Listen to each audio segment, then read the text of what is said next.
بسم اللہ الرحمن الرحیم اللہم انفعنا بما علمتنا وعلمنا ما ينفعنا اللہم الہمنا مراشد امورنا وقنا شرور انفسنا ربنا تقبل منا انك انت السمیع العلیم.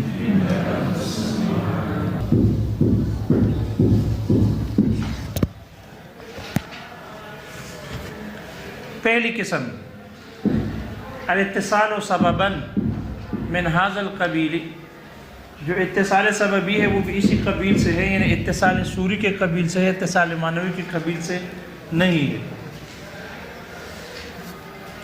اتصال سوری کی جس میں معنی حقیقی اور معنی مجازی دونوں، معنی حقیقی مجازی کے ساتھ صورتاً ملا ہوا ہو، صورتاً ملا ہوا ہو، ایک قسم کی مجاورت ہو، یعنی معنی حقیقی معنی مجازی کے لیے سبب بنے، معنی حقیقی معنی مجازی کے لیے علت بنے، یا معنی حقیقی معنی مجازی کے لیے لازم بنے، یا معنی حقیقی معنی مجازی کے لیے ظرف بنے. پھر وہ دوسرا مظروف بنے گا، اگر یہ لازم ہے وہ ملزوم بنے گا، اگر یہ سبب ہے دوسرا مسبب بنے گا، اگر یہ علت ہے دوسرا معلول بنے گا.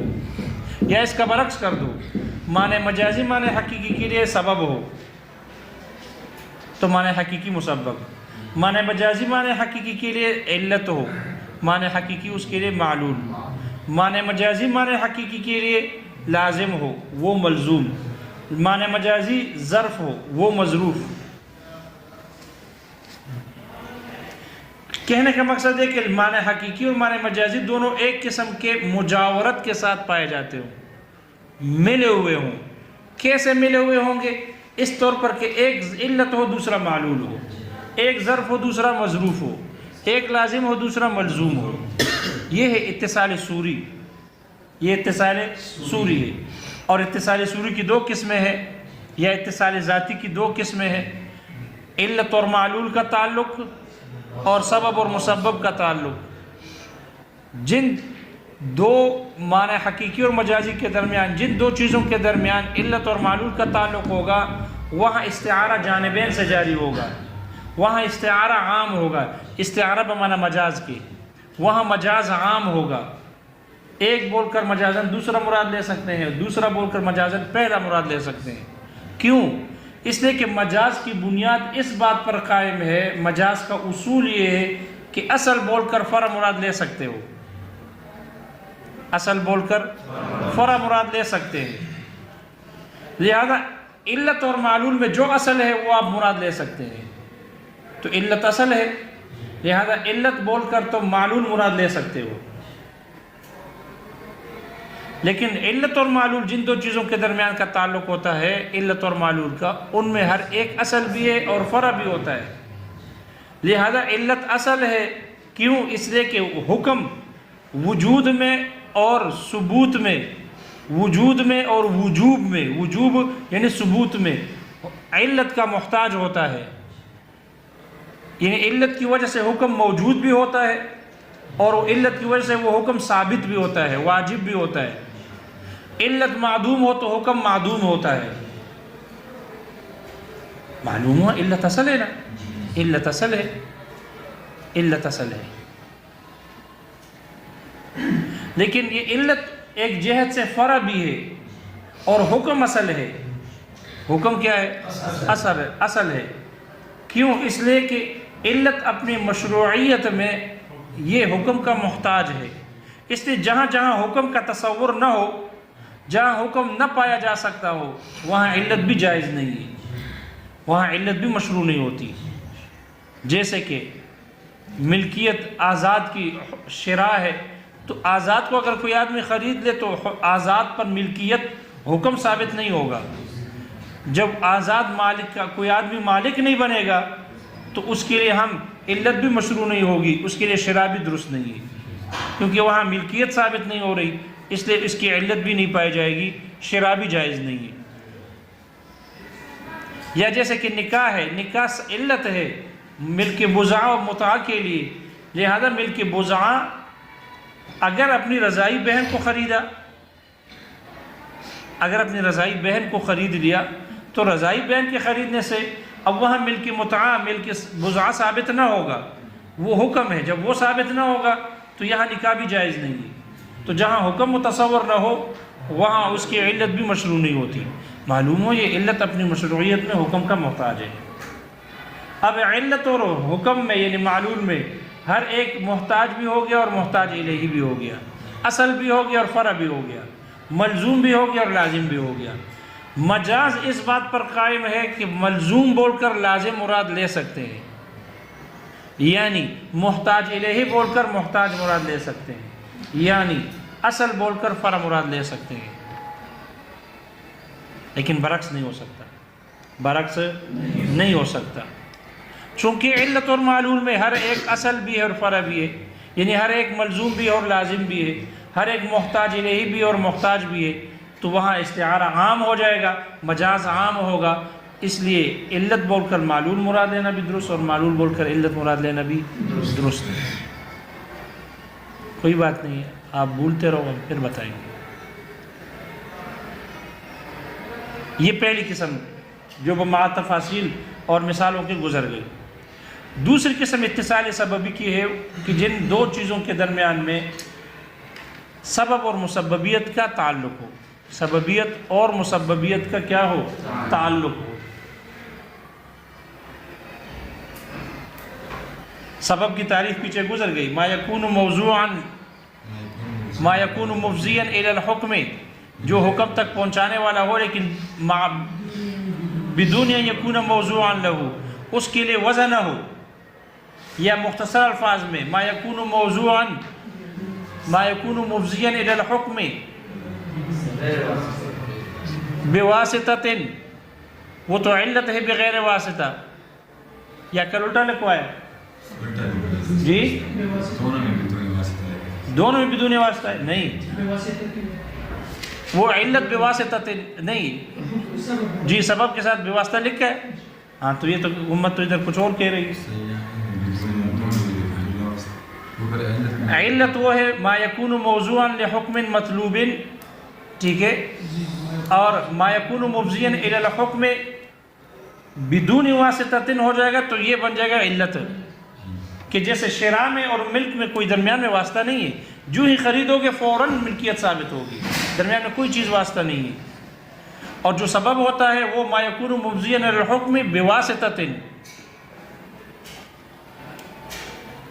یعنی بدون ان یکون موضوعا لہ، وہ ہاں بدون ان یکون موضوعا لہ کی قید لگائی، تو آپ یہ کہو ما یکون مفضیا الی الحکم بواسطۃ یا بدون ان یکون موضوعا لہ، موضوع نہیں ہے حکم سبب مسبب کے لیے۔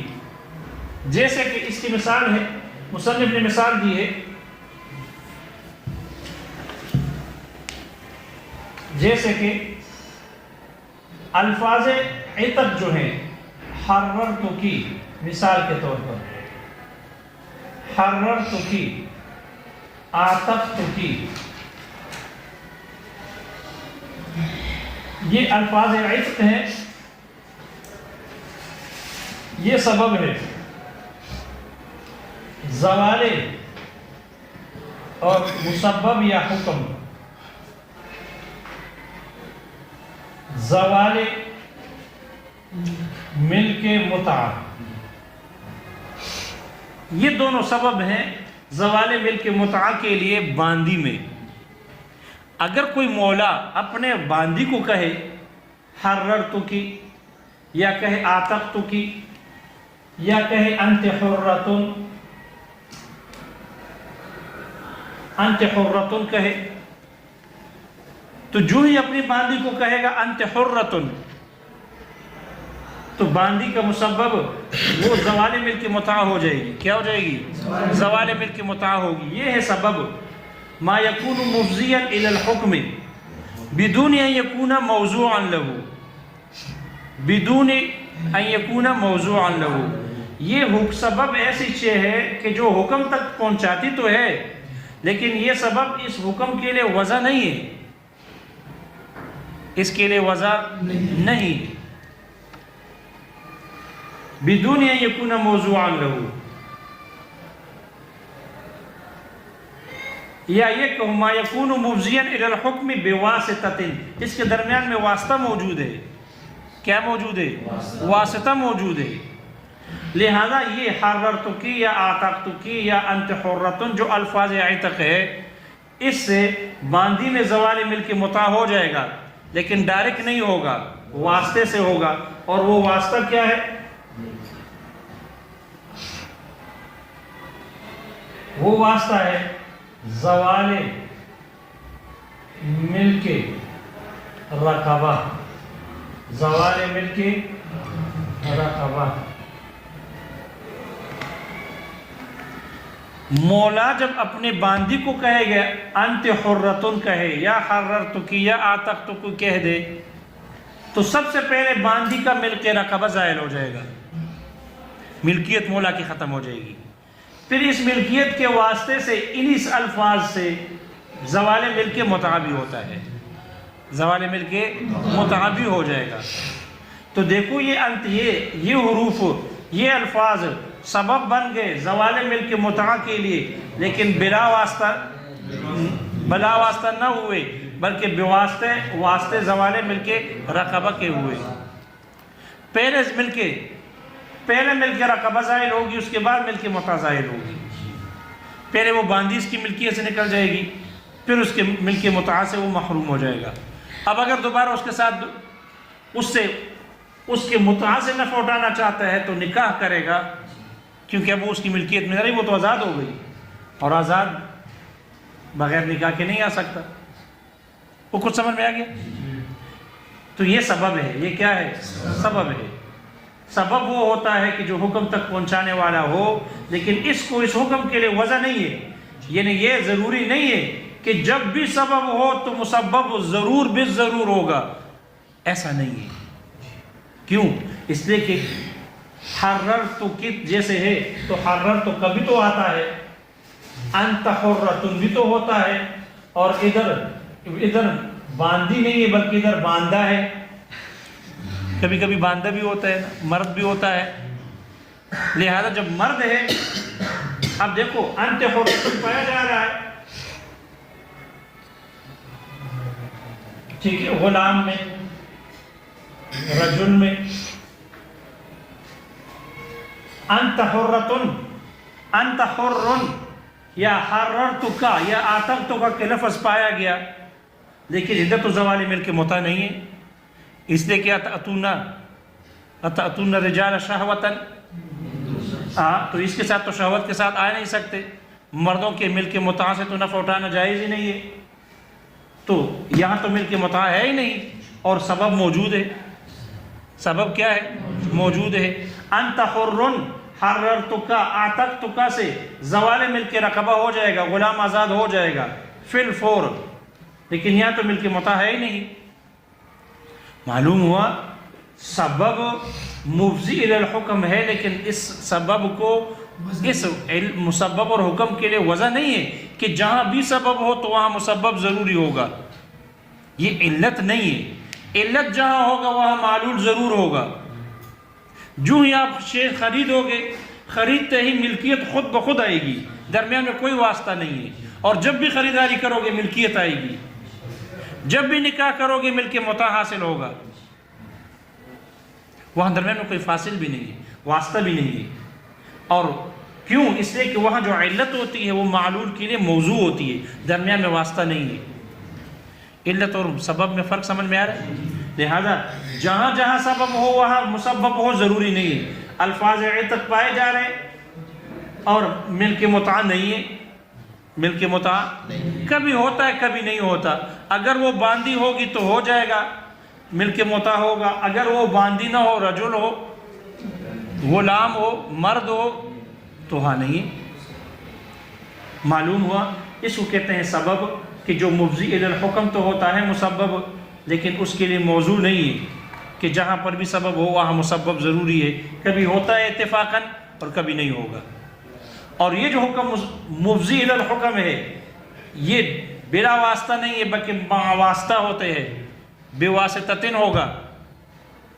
لہذا جہاں الفاظ عتق ہوں گے وہاں ضرور بے ضرور زوال ملک رقبہ ہوگا. لیکن زوال ملک موتا وہاں ضروری نہیں ہے۔ تو یہ الفاظ واسطے کے لیے تو علت بنتے ہیں، اس لیے جو ہی انت حر کہے ملک رقبہ زائل ہو جائے گی، چاہے یا نہ چاہے۔ یہ الفاظ اس واسطے کے لیے تو علت ہے، لیکن یہی الفاظ جو الفاظ عتق ہیں یہ اس کے لیے زوال ملک متع کے لیے سبب بنیں گے۔ کیا بنیں گے؟ سبب بنیں گے۔ سبب اور علت میں فرق سمجھ میں آ گئی جی؟ تو مصنف نے کہا جو دوسری قسم ہے اتصال سببی کی، جو اتصال سببی کی دوسری قسم ہے وہ اتصال الفرع بما هو سبب محض، فرع کا مل جانا اس چیز کے ساتھ جو سبب محض ہے، سبب کے ساتھ قید لگا دی محض کی، ایسا سبب ہو کہ جو سبب محض ہو۔ اگر وہ سبب محض، یہ سبب محض ہے، زوال ملک متع کے لیے الفاظ عتق سبب محض ہے، اس میں علت کے معنی نہیں ہے، تو سبب محض کہہ کر اس سے وہ سبب نکال دیا جو سبب محض نہ ہو، اس میں علت والے معنی پائے جاتے ہوں۔ جو سبب محض نہ ہو بلکہ اس میں کیا پائے جاتے ہیں؟ علت والے معنی پائے جاتے ہوں، اس سے وہ نکل گئے۔ اس لیے کہ کچھ اسباب ایسے ہیں جس میں علت والے معنی پائے جاتے ہیں، جیسے آپ پیچھے پڑھ چکے ہو نور الانوار میں، یوسف علیہ السلام کے ساتھ شریک جو جیل میں 2 قیدی داخل ہو گئے تھے، ان میں سے ایک نے اپنا خواب بیان کیا، انی ارانی اعصر خمرا، میں اپنے آپ کو دیکھتا ہوں کہ میں شراب نچوڑ رہا ہوں، اعصر خمرن، شراب نچوڑ رہا ہوں۔ تو شراب کو کیسے نچوڑے گا؟ شراب تو خود پانی ہوتا ہے، وہ تو انگور کو نچوڑا جاتا ہے، شراب کو تو نہیں نچوڑا جاتا۔ تو وہاں پر کہا، وہاں پر یہ اشکال ہو گیا کہ خمر مسبب ہے، خمر کس چیز سے بنتا ہے؟ خمر کا سبب انگور ہے، خمر کا سبب تو اس آیت میں مسبب بول کر مراد سبب لیا گیا ہے، خمر بول کر، خمر مسبب ہے اور خمر کا سبب انگور ہے، لہذا مسبب بول کر کیا مراد لیا گیا؟ سبب مراد لیا گیا ہے۔ اسے تو پتہ چلا کہ مسبب بول کر سبب بھی مراد لے سکتے ہیں، جسے سبب بول کر مسبب مراد لے سکتے ہیں تو مسبب بالکل بھی سبب مراد لے سکتے ہیں۔ وہاں جواب یہ دیا گیا کہ یہاں جو سبب ہے، یہاں جو مسبب ہے، یہ ایسا مسبب ہے جو صرف سبب ہی کے ساتھ خاص ہے۔ تو جہاں کہیں مسبب ایسا مسبب ہو جو سبب کے ساتھ خاص ہو، سبب کے علاوہ نہ پایا جاتا ہو، تو وہاں وہ سبب علت کے معنی میں ہوتا ہے۔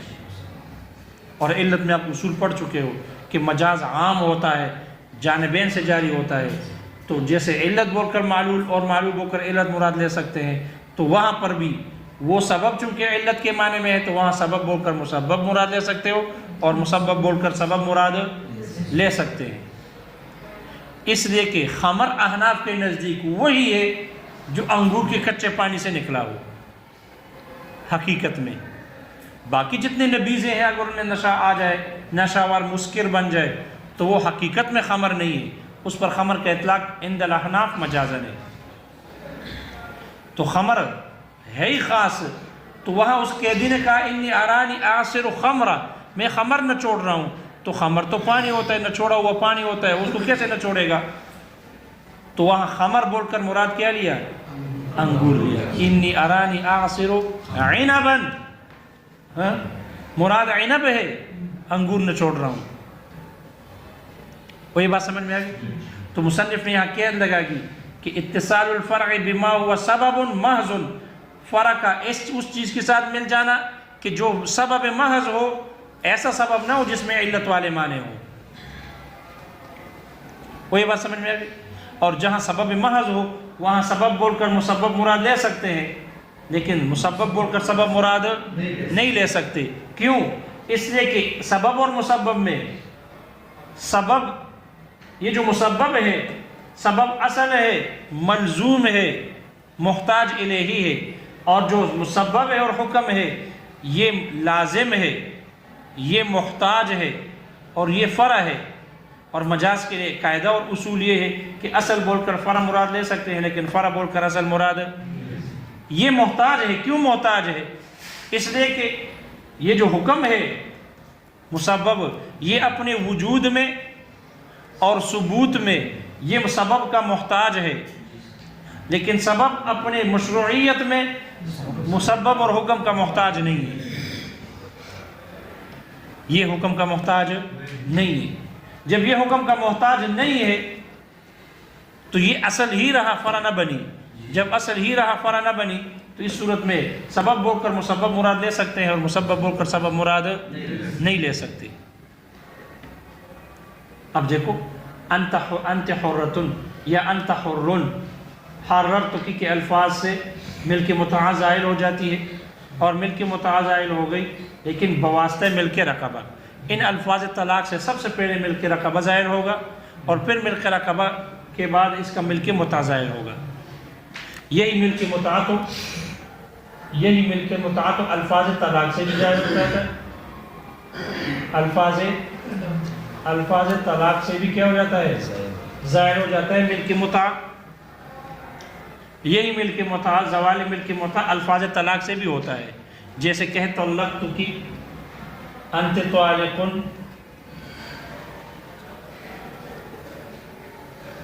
انت طالق، یا کہہ دے طلقتک،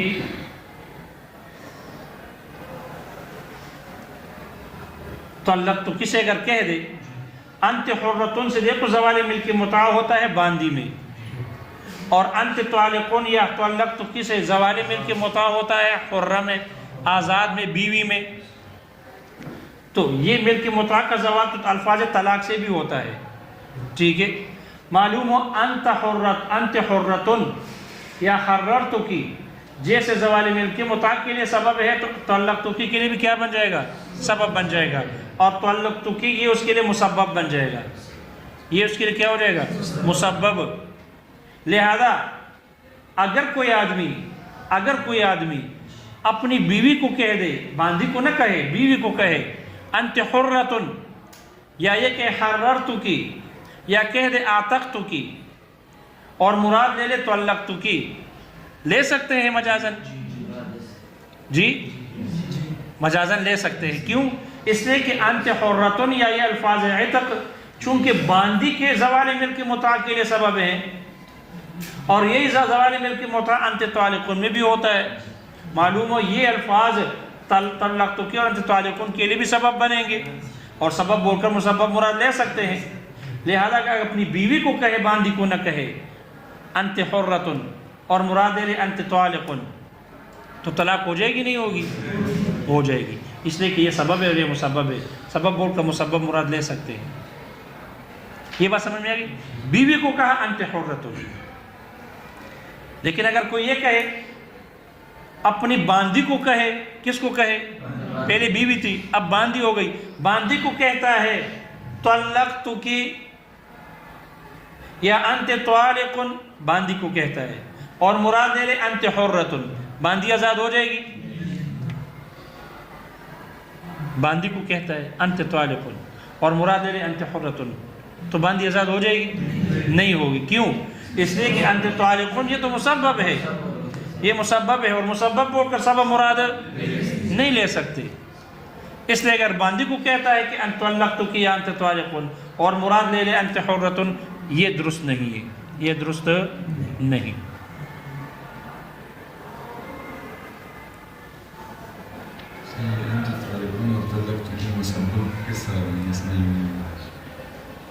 زوال ملک متع جس سے ہوتا ہے تو وہ اس کے لیے بھی یہی سبب بنے گا، زوال ملک متع طلقتک سے بھی ہوتا ہے، بظاہر تو سبب بننا چاہیے لیکن انہوں نے نہیں بنائے، کہتے ہیں زوال ملک متع طلقتک سے بھی ہوتا ہے، لہذا انت حرتن یہ سبب اس کے لیے بھی بن جائے۔ لیکن اگر ہم اس کو دیکھیں کہ انت حرتن سے زوال ملک متع ہوتا ہے، طلاق کے الفاظ، عتاق کے الفاظ سے، طلاق اور عتاق کے الفاظ، حریت کے الفاظ، یہ سے الفاظ ہیں کہ اس سے ملک متع کا زوال ہوتا ہے، تو الفاظ طلاق سے بھی تو ملک متع کا زوال ہوتا ہے، تو اس کو سبب کہنا چاہیے تھے نہ کہ مسبب۔ بہرحال یہ اشکال ہے کہ جب زوال ملک متع طلقت انت حرۃ سے ہوتا ہے، تو طلقت کسی بھی تو ہوتا ہے، یہ باندی میں ہوتا ہے الفاظ عتق سے، اور الفاظ طلاق سے بیوی میں ہوتا ہے، ملک متع تو ظاہر ہو جاتی ہے۔ لیکن وضاحت نہ دارد، وضاحت نہیں کی کسی نے، نہ نور انواروں نے کی ہے، نہ ان کے شارحین نے کی ہے، نہ آگے پیچھے کی ہے، کہ زوال ملک متع چونکہ حکم ہے اور یہ زوال ملک متع طلقت کی میں بھی ہوتی ہے، لہذا انت حرۃ کے الفاظ یعنی الفاظ عتق یہ اس انت طالقن کے لیے بھی سبب بن جائیں گے۔ جب سبب بن جائیں گے لہذا انت حرۃ بول کر طلقت کی مراد لے سکتے ہیں، لیکن طلقت کی یا انت طالقن بول کر باندی کو اور مراد انت حرۃ لے لے تو مراد نہیں لے سکتے، اس لیے کہ یہ مسبب ہے اور وہ سبب ہے، اور مسبب بول کر سبب مراد نہیں لے سکتے۔ یہ بات سمجھ میں آ گئی؟ یہ عند الاحناف ہے، جبکہ امام شافعی رحمہ اللہ فرماتے ہیں کہ نہیں، انت حرۃ بول کر انت طالقن مراد لینا درست، اور انت طالقن بول کر انت حرۃ مراد لینا درست ہے، استعارہ جانبین سے جائز ہے۔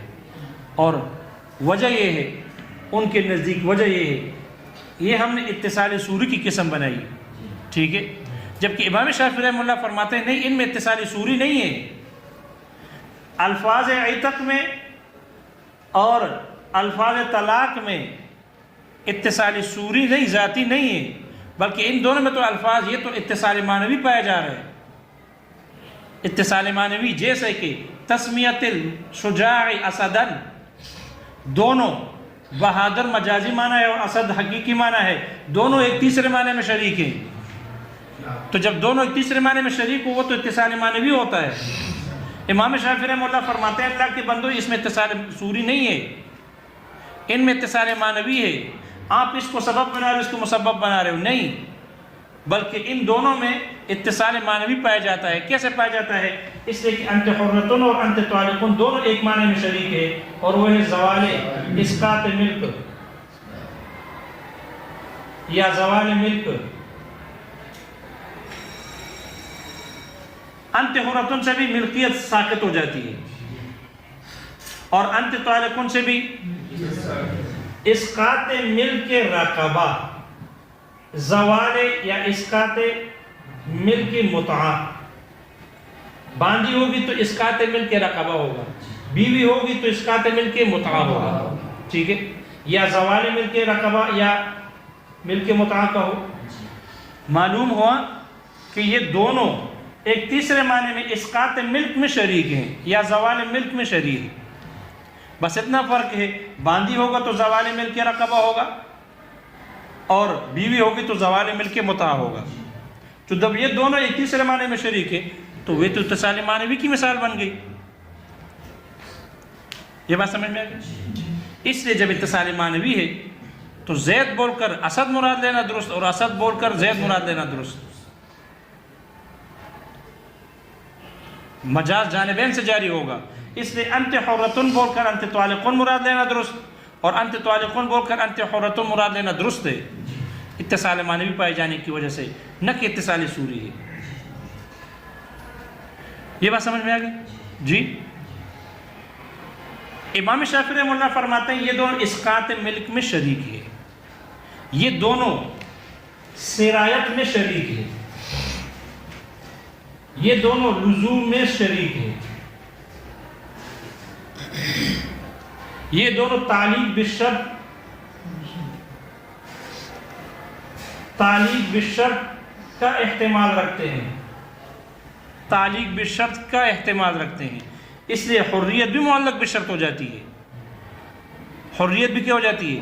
معلق بالشرط ہوتی ہے۔ ان ادیت الی الفا فانت حر، اگر 1000 ادا کرو گے تو آزاد ہوں گے، تو معلق بالشرط ہو گئی، اور ان دخلت الدار فانت طالق، یہ بھی معلق بالشرط ہوتی ہے، تو تعلیق بالشرط کا احتمال رکھتی ہے۔ یہ دونوں سرایت میں بھی شریک ہیں۔ سرایت کا مطلب یہ ہے کہ اگر ان میں سے ایک جز کو حریت جاری ہو جائے تو پورے کی طرف وہ حریت سرایت کر جائے گی اور پورا بدن آزاد ہو جائے گا۔ مثال کے طور پر اگر مولا نے غلام کو کہا وجہ کا حر، تیرا چہرہ آزاد ہے، یا نصف کا حر، تو وہ جو نصف تھا یہ حریت اس باقی نصف کی طرف بھی چلی جائے گی اور پورا آزاد ہو جائے گا، سرایت کر جانا۔ اسی طرح طلاق بھی ہے، اگر کوئی آدمی اپنی بیوی کو کہتا ہے کہ وجہ کہ طالق، تیرے چہرے کو طلاق ہے، تو چہرے سے وہ طلاق پورے بدن کو سرایت کر جائے گی اور پورے بدن کو طلاق پڑ جائے گی۔ سرایت کا معنی دونوں میں موجود ہے۔ لزوم کا تعلق بھی دونوں، لزوم میں بھی دونوں شریک ہے۔ لزوم کا معنی فسخ نہ ہونا۔ اگر کوئی آپ مولا اپنے باندی کو کہہ دے، باندی کو یا غلام کو کہے انت حر یا انت حرۃ، تو حریت نافذ ہو جائے گی، اب فسخ کا احتمال نہیں ہے، اب فسخ نہیں ہو سکتا۔ لزوم کا معنی یہ ہے۔ اسی طرح اگر بیوی کو کہے انت طالق، اب الٹا لٹک جائے، الٹا لٹک جائے، تو اب بیوی واپس نہیں آ سکتی کہ جب تک کہ پاروان کے پاس نہ جائے، وہاں سے زوج ثانی سے ہو کر آئے گی، اور صرف ہو کر نہیں آئے گی، خیال کرنا۔ وہ یہ بات سمجھ میں آ گئی؟ یہ معلوم ہوا حرتن اور طلاق جو ہے، الفاظ طلاق اور الفاظ عتق، یہ اسقاط ملک میں، سرایت میں، لزوم میں، یہ ایک معنی ہے جن میں دونوں شریک ہیں۔ تو ان میں تو اتصال معنوی پائے جا رہے ہیں نا کہ اتصال صوری۔ جب اتصال معنوی ہے تو پھر انت حرۃ بول کر انت طالق بھی لے سکتے ہیں، اور انت طالق بول کر انت حرۃ مراد لے سکتے ہیں۔ یہ بات سمجھ میں آئی جی؟ البتہ اس پر اشکال ہے۔ اشکال یہ ہے، احناف کہتے ہیں یہ آپ کو کس نے کہا کہ انت حرۃ اسقاط ملک میں اور انت طالق اسقاط ملک میں دونوں شریک ہیں؟ دونوں، یہ آپ کو کس نے کہا؟ بلکہ انت حرۃ اس کو وضع کیا گیا ہے اس بات قوت کے لیے، اس بات القوت کے لیے اس کے وضع کیا گیا ہے، اور انت طالق کو وضع کیا گیا ہے لرفع القید، طلاق کو تو قیودات کو اٹھانے کے لیے وضع کیا گیا ہے۔ دیکھو اگر آدمی غلام ہو، غلام کو اپنے اوپر قدرت حاصل نہیں ہوتی، تصرف کا اختیار نہیں ہے، اس کے جیب میں جو کچھ ہے اس کا اپنا نہیں ہے، کس کا ہے؟ آقا کا ہے۔ تو یہ انتہائی اضعاف اور ضعیف ہوتا ہے، تصرفات میں، ملکیت میں، ہر جہت سے کمزور ہوتا ہے۔ لیکن جب حرر تو اس کو آزاد کر دیا جائے تو اس میں قوت آ جاتی ہے۔ تو یہ حریت کو تو وضع کیا گیا ہے اس بات قوت کے لیے۔ اب وہ جو اس میں ضعف تھا کہ اپنی ملکیت مملوک مالک نہیں بن سکتا تھا، اب اس میں قوت آ گئی، اب مالک بن سکتا ہے۔ پہلے یہ مملوک تھا، اب یہ خود مالک بن گیا۔ پہلے بہت کام نہیں کر سکتا تھا، نکاح خود نہیں کر سکتا تھا، مالک کی اجازت کے بغیر آنا جانا نہیں کر سکتا تھا، اب اس میں قوت آ گئی، اب سب کچھ کر سکتا ہے۔ معلوم ہوا حریت کو وضع کیا گیا اس بات قوت کے لیے ہے، نہ کہ اسقاط ملک کے لیے۔ یہ بات سمجھ میں آ گئی؟ اور طلاق کو تو وضع کیا گیا ہے رفع قید کے لیے۔ پہلے وہ آزاد امیدوار تھی عورت، اس کی مرضی ہے معاذ کے گھر میں جائے یا ادھر چولے کھانے، وہ بیر کھانے کے لیے آس پاس میں جائے، وہاں بھی بیر ہوتے ہیں۔ پہلے وہ آزاد ہوتی ہے، جو ہی نکاح میں آ گئی، اب معاذ کہے بیٹھ جاؤ، وہ بیچاری بیٹھ جاتی ہے، معاذ کہے اٹھ جاؤ، وہ بیچاری اٹھ جاتی ہے۔ اب معاذ کی اجازت کے بغیر آس پاس نہیں جا سکتی۔ نکاح کی وجہ سے پابندی آ جاتی ہے، قید ہے۔ طلاق آ گئی، طلاق تو طلاق نے اسی قیودات کو جو نکاح کی وجہ سے آ گئے تھے، جو قید آ گئی تھی طلاق کی نکاح کی وجہ سے، وہ قیودات ختم ہو جاتے ہیں۔ لرفع القید، طلاق کو وضع کیا گیا ان قیودات کو ختم کرنے کے لیے، لہذا پھر آزاد امیدوار ہے۔ اب بیر کھانے کے لیے جہاں جائے، خیال کرنا پڑوسی آپ کا بڑا چست ہے۔ یہ بات سمجھ میں آ گئی؟ تو دیکھو طلاق کی وضع ہو گئی رفع قید کے لیے، اور عتاق کی وضع ہو گئی تھی اس بات قوت کے لیے، تو دونوں ایک معنی میں کیسے شریک ہو گئے؟ احناف کا جواب سمجھ میں آ گیا جی؟ امام شافعی رحمہ اللہ نے ہمارے اس جواب کا جواب دیا ہے، ہمارے اس جواب کا جواب امام شافعی رحمہ اللہ نے دیا کہ نہیں، یہ بات ٹھیک نہیں ہے۔ عتاق ہو یا طلاق ہو، دونوں اسقاط ملک کے لیے اس کو وضع کیا گیا۔ دونوں میں زوال ملک ہوتا ہے، دونوں میں کیا ہوتا ہے؟ زوال ملک ہوتا ہے، دونوں میں زوال ملک ہے۔ بس فرق یہ ہے کہ کہ یہ زوال ملک متع ہے، زوال ملک رقبہ ہے، اور اس میں زوال ملک متع ہے، لیکن ہے دونوں اسقاط ملک اور زوال ملک کے لیے۔ لہذا جب دونوں اس ایک معنی میں شریک ہے، کیونکہ دونوں میں ہوتا ہے زوال ملک، دونوں میں زوال ملک ہوتا ہے، جب دونوں میں زوال ملک ہے تو پھر دونوں ایک معنی میں شریک ہوں گے، اور دونوں میں سرایت بھی ہوتا ہے، دونوں میں لزوم بھی ہے۔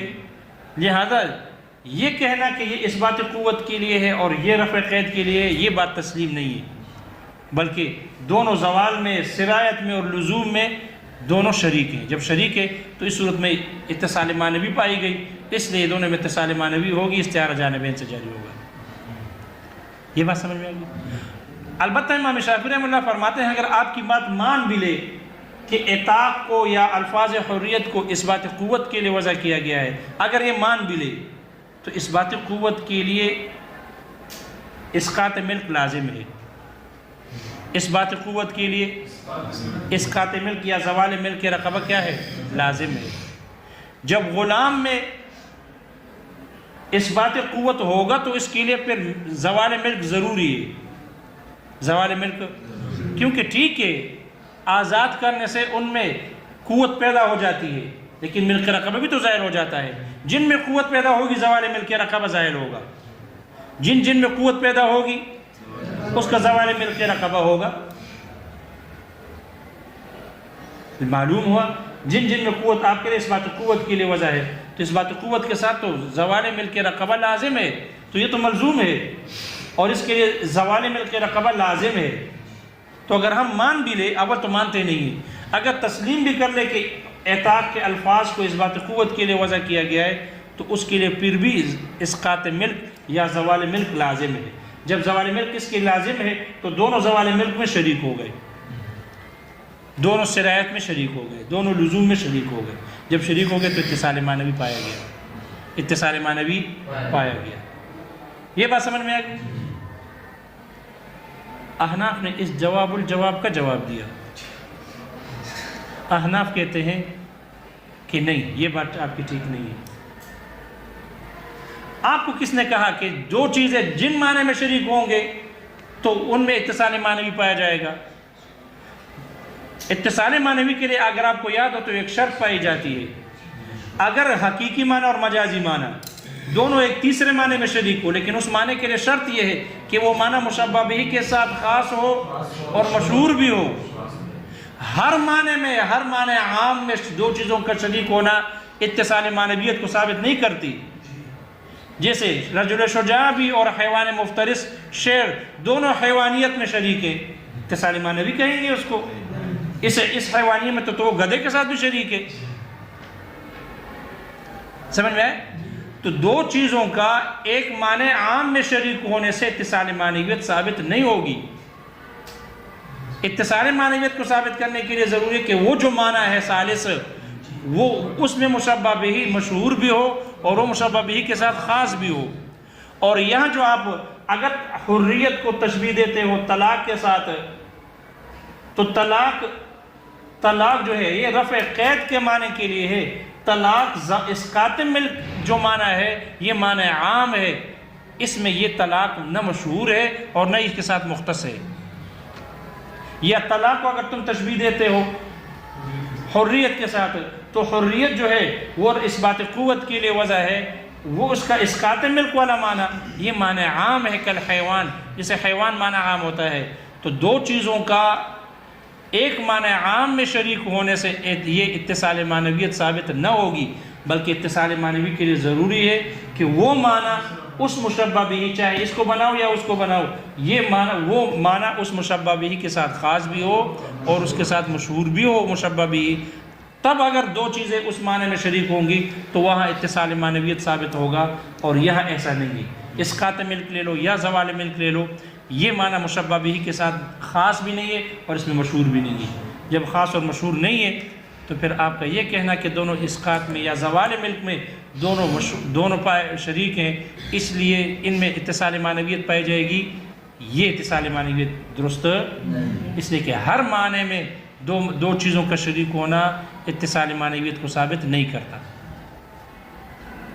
وہ اتنی بات سمجھ میں آ گئی؟ جی دیکھو ترجمہ کر لیتے ہیں، تھوڑی سی وضاحت رہے گی۔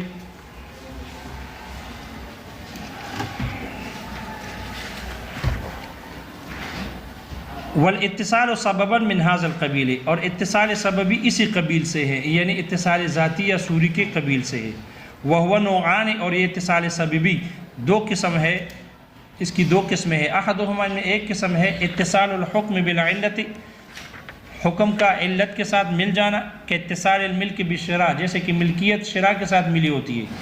وانه یوجب الاستعارۃ من الطرفین، اور یقیناً یہ جو اتصال صوری کی یہ قسم علت ہے، یہ پہلی قسم، یہ مجاز کو، استعارہ بمعنی مجاز، یہ مجاز کو طرفین سے ثابت کرتی ہے۔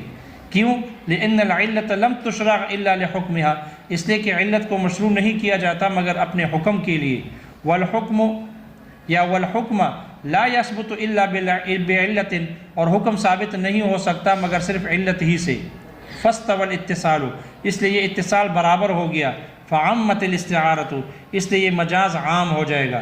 ولہذا قلنا، اس لیے ہم نے کہا، فی من، اس شخص کے بارے میں، قال، جس نے کہا، ان اشتریت عبدا فهو حر فاشترى نصف عبد، پھر اس نے آدھے غلام کو خریدا، وباعہ، اور اس کو بیچا، ثم اشترى نصف الآخر، پھر اسی غلام کا دوسرا آدھا خریدا، یعتق هذا النصف الآخر، تو یہ دوسرا آدھا آزاد ہو جائے گا۔ ولو قال ان ملکت، اگر وہ ان ملکت کہے، لا یعتق، تو یہ دوسرا آدھا آزاد نہ ہوگا، ما لم یجتمع الکل فی ملکہ، جب تک کہ یہ پورا کا پورا غلام اس کی ملک میں جمع نہ ہو۔ فإن عنا بأحدهما الآخر، اگر وہ ان دونوں میں سے ایک سے دوسرا مراد لے لے، آگے کیا ہے؟ تعمل، آگے کیا ہے؟ بشرا والے بتائے، بشرا والے نیت ہوئی ہے، با ہے بنیتی، اچھا بعض نسخوں میں اس طرح ہے تعمل بنیتہ، اگر با لگی ہے تو پھر تعمل بنیتہ، اس کی نیت پر عمل کیا جائے گا، اور اگر با نہیں ہے تو پھر تعمل، پھر معروف پڑھ لیں گے، تعمل نیتہ، اس کی نیت عمل کرے گی، فی الموضعین، دونوں جگہوں میں، لیکن فیما فیہ تخفیف، لیکن اس صورت میں کہ جس میں اس کو فائدہ ہو، علیہ، اس میں تخفیف علیہ، اس پر جس کا فائدہ ہو، لا یصدق فی القضاء، تو اس میں قضاءً تصدیق نہ کی جائے گی، ویصدق دیانتاً، اور اس کی دیانتاً تصدیق کی جائے گی۔ والثانی، دوسری قسم ہے الاتصال الفرع، فرع کا مل جانا، بما، اس چیز کے ساتھ، ہوا سبب محض، جو سبب محض ہو، لیس بعلت، وہ ایسے علت نہ ہو، وضعت لہ، وہ علت نہ ہو، وضعت لہ، کہ جس علت کو اس کے لیے وضع کیا گیا ہو فرع کے لیے۔ کاتصال زوال ملک المتعۃ، جیسے ملک متعہ کا زوال کا مل جانا، بالفاظ العتق، الفاظ عتق کے ساتھ، تبعا لزوال ملک رقبہ، زوال ملک کے تابع ہو کر۔ وَإِنَّهُ يُوجِبُ الْإِسْتِعَارَةَ الْأَصْلِ لِلْفَرْعِ، یہ مجاز کو اصل کے مجاز کو فرع کے لیے ثابت کرتی ہے۔ وَالسَّبَبُ لِلْحُكْمِ، یعنی سبب کا مجاز حکم کے لیے، یہ وہ عطف تفسیری ہے، اصل کا فرع کے لیے تو سبب اصل ہی ہے، اس لیے عطف تفسیری کر دی، اصل کی وضاحت کر دی کہ سبب مراد ہے، یعنی سبب کا حکم کے لیے مجاز کو تو ثابت کرتی ہے، دون عکس ہی، لیکن اس کے عکس کو ثابت نہیں کرتی کہ فرع بول کر اصل مراد لی جائے۔ کیوں؟